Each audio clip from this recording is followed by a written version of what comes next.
and welcome back to another episode of the Practice Players Podcast. Today is going to be episode 12, and we're joined by Zed Key, Ohio State center. Phenomenal person, very interesting on and off the court. So I'm not going to take up too much time here. Zed, if you just want to introduce yourself to the viewers and sort of explain how you got to where you are today in your basketball journey. Well, hello everybody. My name is Zed Key, junior here at Ohio State, and I've been on the team ever since my freshman year, and loved it. Um, how I got to Ohio State, it's weird. People always ask me like, "How did you get to Ohio State from New York?" And I was like, I took my official visit here, and I loved it. I loved the program so much. I loved the coaching staff and the people who surround the program. So I said, you know what? Yeah, I want to commit here. Obviously, I would love to like stay home and be close to the family, but my parents and family are out here all the time, so it's not that bad. I wanted to ask you. You obviously had a lot of offers coming out of high school. Had Florida. I saw you took a visit there. Mm-hmm. And what was kind of like the decision where you came to Ohio State and you're like, yeah, this is where I want to be. Well, I took a visit before my Ohio State visit. I took a visit to Rutgers, and Okay. love Rutgers. It's obviously one state over from New York, so close to family. But I took the official to Ohio State, and I said absolutely. Like, there's no saying no. Like, I told my parents, like, when I got home, I said, yeah, this is the place I want to be. And also, I was tired of like the recruiting process. Like, just I wasn't always highly recruited until after the NBPA Top 100 camp, and then my phone wouldn't stop blowing up. So the coach is calling like 11 o'clock at night on the West Coast. So it was definitely, I was blessed, but it was also like annoying at the same time to be answering the same questions with different coaches. But like I chose Ohio State, and I loved it ever since. Like best decision I ever made, and I'm happy here. I wanted to ask you something along the lines of playing as a Mm-hmm. center in the Big Ten, which is regarded as one of the best conferences in college basketball.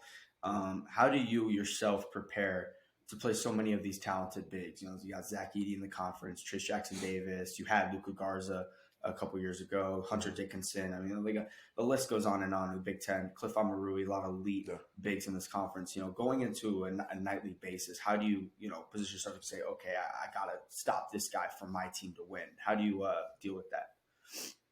No, it is tough because I'm an undersized big. Obviously, I played the five spot all my life, so you learn from getting shot punched from bigger guys. But all those guys that you mentioned, they're really good players. So you got to bring your A game every night, otherwise they're going to kill you.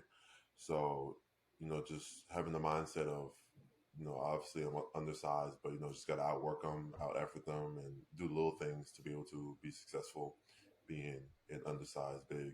And, sometimes they're going to score. Obviously, they're going to score. Zach Edey's 7'4". Like these other bigs, they're taller, so they're going to score. But trying to just limit how effective they are on that end.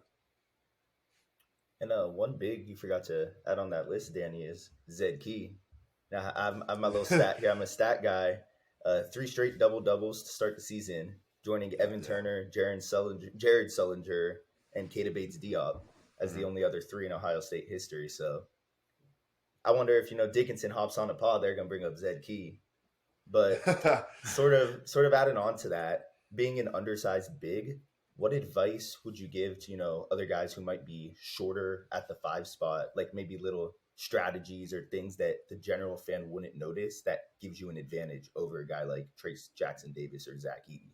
Well, Trey, like each big is different. So you kind of like Trace is gonna try to go for the block every time. So you just got to use your fakes and get them off your body. But most of the time, it's just trying to get the other big off your body to be able to like get to the jump hook or get to your move. Because if they're right up against their body, like learning from Felix. Like Felix is a shot blocker, so I've gotten my hook punched and blocked a couple times. Just I didn't get him off my body. So under these undersized bigs, you need to learn how to use your body. You need to learn how to use like your quickness also, just to put yourself in a position to be able to score and do things on the offensive end.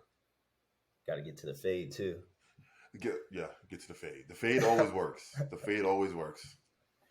But then speaking on this year, faced some adversity with your shoulder injury, Yeah. played through it, which was very, very tough of you. So what advice would you give other players out there to sort of fight through mental hurdles, whether it's injuries or other things, and then staying positive for their teammates during that time like you did? Yeah, obviously this season was tough for me. It was one of the more tougher seasons just from the injury I was dealing with, and I was playing well in the beginning of the year, and then I got hurt, and it kind of like tapered off because I couldn't like really play like how I wanted to play. But for other players, just try to push through it. Like I was pushing through it. Obviously I was in pain, and I was trying to just help my team win, and put the team in positions to win. But I always say if it's not like extreme like injury, then you should be able to. You should try to at least go out there and play. Like extreme like break, or like if my shoulder the way like it was like I was able to play still because my shoulder was still intact. If it wasn't intact, obviously just don't go out there and do nothing stupid. But just try to play through it. Yeah, I'll ask you a couple questions. The first one, I want to talk about how you were describing your adversity with your shoulder. You were ranked 153rd in your recruiting class a few years ago. What advice would you give to non-top 100 recruits that are trying to be high impactful players at high major schools and become a starter like yourself? Is there any key factor, any key attribute that maybe you had that you could give to younger guys? Well, first, rankings don't matter. Like people have been saying that. I've been saying that for forever. Like rankings are they're good, but like the coaches don't really base that on like college coaches, NBA scouts don't really base the rankings on like they look at your game. So, obviously you said I was ranked 153rd coming out of high school, but Ohio State loved like energy, effort, the little things, being a post presence down low. So, it's, like, as I just said, like rankings definitely don't matter. Like I never paid attention to that when I was younger. I was just obviously I told y'all that I wasn't highly recruited coming out of like my what year was that? Sophomore, junior year. Whenever I went to junior going to senior year, going to the MVP Top 100 camp, changed things a little bit, but I just tell people don't pay attention to the rankings because it starts messing up your head, and you don't play the game right after that. You're just trying to go out there and score, play no defense. So just do the little things, and the college coaches they'll notice. Yeah, I also wanted to ask you about the importance of knowing your personnel going into a game, especially Big Ten. Because I mean, like I said earlier, the Big Ten is one of the best conferences in college basketball. How important is it, like for a player like yourself, to know that you're going to be playing important, impactful minutes, to know the personnel of the other team? We call it at Oregon, we call it KYP, because a lot of our guys will, a lot of our guys will know their personnel, and then a couple like our newer guys won't take it as serious. And I think it's something that goes unnoticed. So how important is it for you and Ohio State's guys to know your personnel? I mean, it's really important. If you don't know who you're guarding or like what the other players do on the team, like you're just gonna do stuff that caters towards their game. So as a freshman, I still really didn't take it seriously as a freshman. Obviously, you don't. As a freshman, you don't take a lot of stuff seriously. You're just like, okay, like it's just another game. But now as being a junior, you see how important it is. Important to know what your guy does, what the other team does, what the like. Say it's not. It couldn't be like your position. Like say I'm guarding the five, like and you need to know like the one like what they do just in case you get switched on to like a point guard or something. So you need to definitely know the whole scout, and it's definitely really important for the team because it helps you win. And without that, you're definitely going to do stuff to have the other team score. I study that scout a ton, before workouts or whatever, guarding Zed one-on-one. I mean, every move, every pump fake, drop step, I'm just there. So if you know your players, I mean, makes playing defense a lot easier. You are never there. I'm I will I'm put you there. in I I am will there. put you in a blend. I will. Just because your hand is there doesn't mean it's good defense. I can literally see over your hand and shoot. But if I get the ball first, you're not getting it back if it's make it take it. Yes, I am. I'm just pulling up threes. Nice, Siri. Yeah. I'm getting it back after the first possession because you're gonna miss, and you're not gonna see the ball again. Practice Players Podcast 1-on-1. Dave plus 1,200 money line. Take it. Plus 12. Yeah, don't do that. You're gonna lose your money. I had a couple questions. One, I want to ask you, favorite moment in an Ohio State uniform? It was definitely my game winner last year, but I'm gonna have to go with Tanner's game winner this year. That was insane. I literally was on the court and we were down. Were we down 2-1? Yeah. We're down 2. We're down 2. 2. Yeah, we were down 2. And I literally just watching him. I can't do nothing. I'm by the basket. I'm like, yep, I might get the ball. So I'm literally just seeing Bruce dribble up to the sideline. I'm like, where is he going? I'm like, he's gonna go out of bounds. And he passed it to Tanner, and Tanner was definitely out of bounds, but it's okay. But yeah, he shot it, and I'm just looking at the ball. I'm like, wow, that looks good. And it's just getting closer. I'm like, oh wow, it may go in, and it went in. And after that was a blur. I don't remember what happened after that. Yeah, those game winning moments are one of a kind. 'Cause I don't know how to control myself. I get excited and I just stop breathing. It's bad. Dave's told me you have a pretty hefty sneaker obsession, specifically Dunks. I got a lot of shoes myself. You can see back here. What's your go-to on-court and go-to off-court shoe? Now, before he answers that, it's not an obsession. It's an illness. It's a sickness. It's an illness. It's a sickness. Like $200, $300 every week on a different pair of Dunks. He's just posted on his Snap. If I wasn't in my living room, it was in my room, I would I just ordered a 40 pair shoe rack. I already have one in there. But I ordered another one just because I have a lot of shoes. I have 11s. I have 11s, Dunks. I have a whole bunch of Dunks. I have a whole bunch of Dunks and ones. Those are my favorite like shoes to wear. I have one high, one lows. No mids. Don't do one mids. Nope. No mids. No, please. If you're mids, take them off. Yep. Don't wear mids. Yeah. I have a lot of shoes. It's bad. It's very bad. But then what were you saying, Nick? Go to one off court, one on court. On court. I'm just gonna wear some the white LeBrons. I don't know what those are, but whatever ones I'll be wearing because they're just comfortable and they're light. And off the court, I don't know. It all depends on what I'm feeling. I have a brown shirt on today with a pink Nike, and I have the Valentine's Day Dunks over there. So I'm just gonna wear those today because they match. But every day, probably just some Panda Dunks or just all red Air Forces. Don't ask why I got them. I just got them. But all red Air Forces, yeah. And my Vapor Max too. I forgot about my Vapor Maxes because they're comfortable. I want to ask a couple questions, but this one I don't think we've asked any of our guests before. It's kind of a cliche question, but was there anybody growing up that you wanted to model your game after, whether it was NBA or college in basketball? Growing up, I was a big Carmelo Anthony fan, and still am. He was elite, and still is elite on and how he could score the ball and just get to a spot. So just watch him grow up on the Knicks. He was crazy, and obviously my game is not modeled to him at all. I do not play like Carmelo at all, but just that he was one of my favorite players growing up. And then what would you say are your future goals or plans, or maybe in 10 years from now, where's a spot you'd like to be in?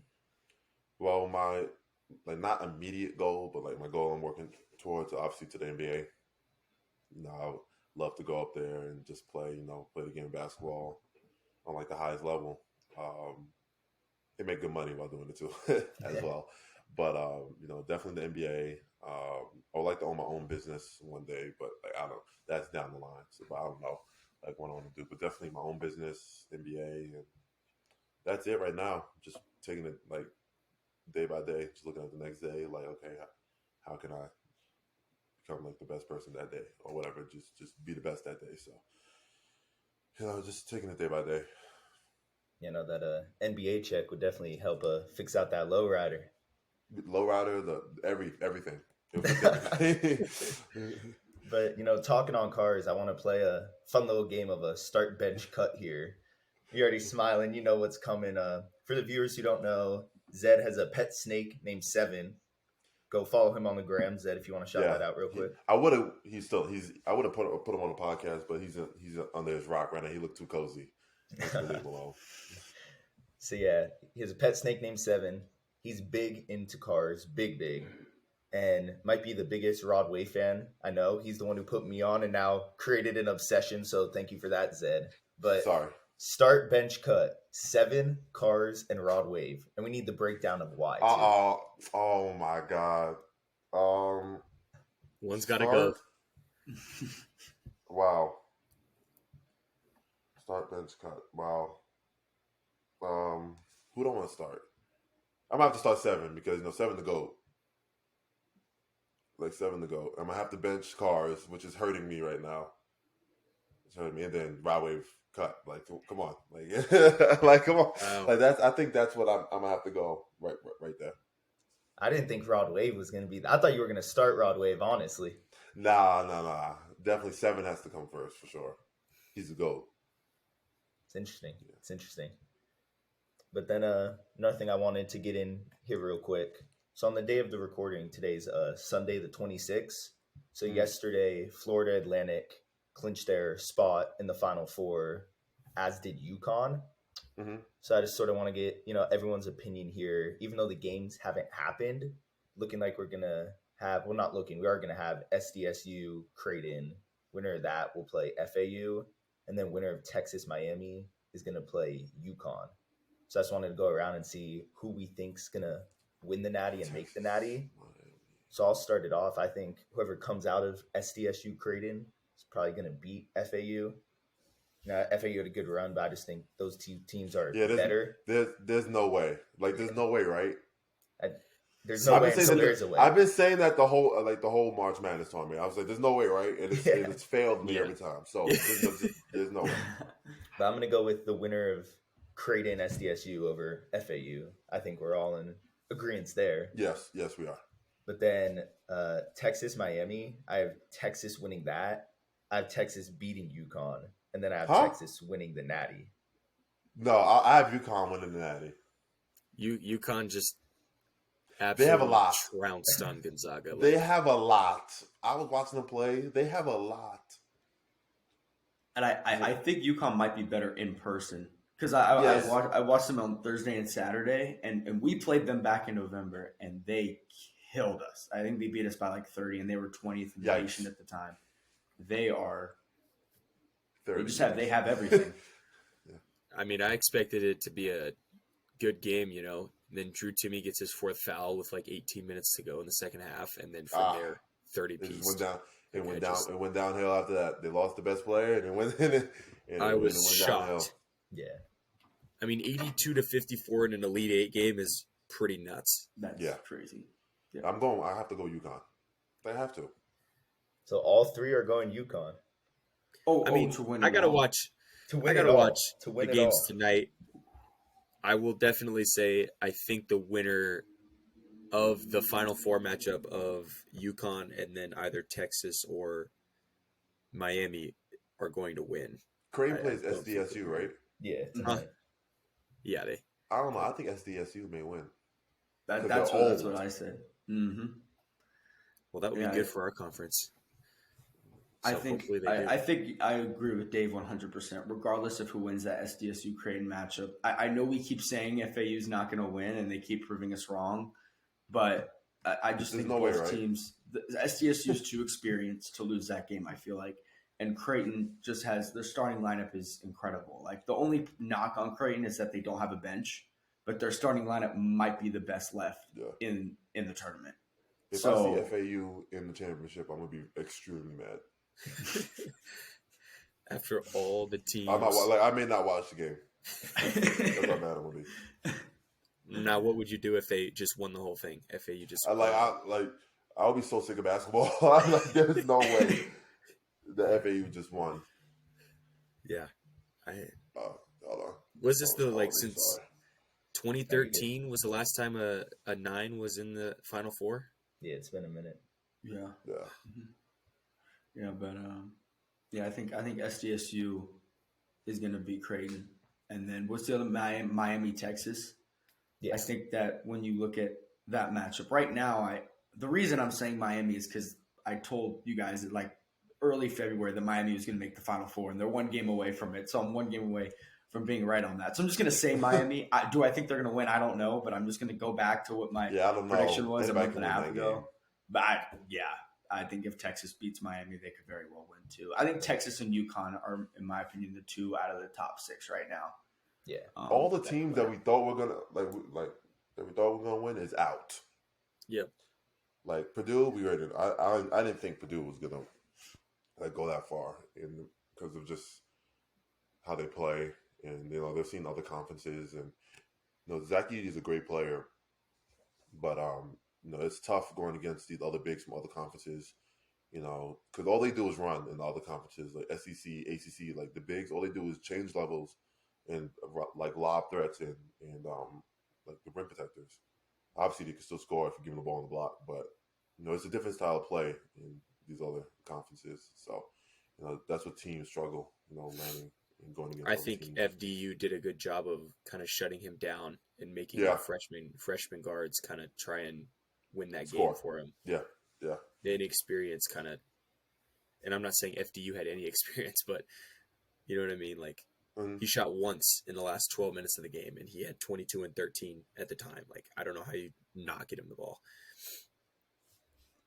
And I'm not even trying to gas you up here, Zed. When we were watching the semifinal game, I was watching it at Dave's house of Ohio State Purdue, and the only big you guys really had playing was Felix Okpara, your freshman. Mm-hmm. So I do think if you would have played that game and had another big, because Felix got out with a few minutes left, you guys probably would have won that game, because you guys the only problem you guys had was just matching up with 80 because you only had one big. So I had maybe you not been hurt in that game, maybe you guys would play maybe look a little different, but you can't do anything about it. So yeah. Team 125. That's all I'm gonna say. Already, Team 125. That's where we're at. For a minute. Yeah. Getting old, but I know. That's one thing I wanted to end on. Going into your senior year next year, what are some goals that you have to sort of round out your collegiate career? Obviously, everyone's goal is to be better than last year. So just do that, and just continue to add on to my game. Shoot more threes. Definitely more threes this year. Be more versatile. I think I was okay. I didn't really show my versatility that much last year. Just I want to show a little bit more this year. So it'll be a lot of summer work once I'm able to shoot again. So yeah. But if anyone has anything else, I think this was a phenomenal episode. Appreciate you for coming on, Zed. It was great conversation. A lot of insights there, and on the Instagram, be looking out for that one-on-one. Might have to go live over the summer here after a workout, because plus 1,200, that's value play for the people out there. $100. That's when you're a nice little 1,200 in my pocket that I'm about to take from you. But no, this is phenomenal. And as always, PPP out. Peace. Peace.